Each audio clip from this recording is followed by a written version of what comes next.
జగిత్యాల జిల్లా పెగడపల్లి మండల కేంద్రంలో బీఆర్ఎస్ ముఖ్య కార్యకర్తల సమావేశం నిర్వహించారు. మాజీ మంత్రి కొప్పుల ఈశ్వర్ ఈ సమావేశానికి ముఖ్య అతిథిగా హాజరయ్యారు. పార్లమెంట్ ఎన్నికలపై కార్యకర్తలకు దిశానిర్దేశం చేశారు.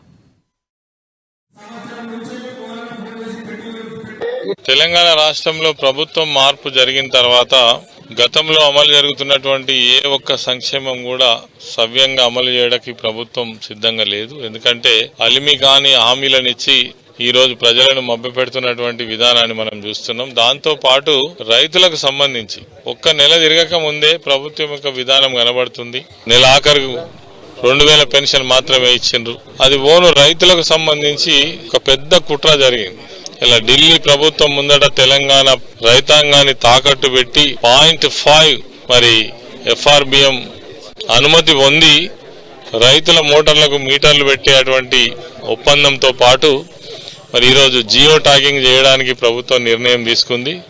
అప్పుడే సర్వే మొదలు పెట్టిండ్రు. జియో ట్యాగింగ్ తర్వాత తప్పకుండా రైతుల మోటార్లకు మీటర్లు పెట్టేటువంటి పరిస్థితి తీసుకొస్తున్నారు. ఈ విషయము 4-5 సంవత్సరాల క్రితమే కేసీఆర్ గారు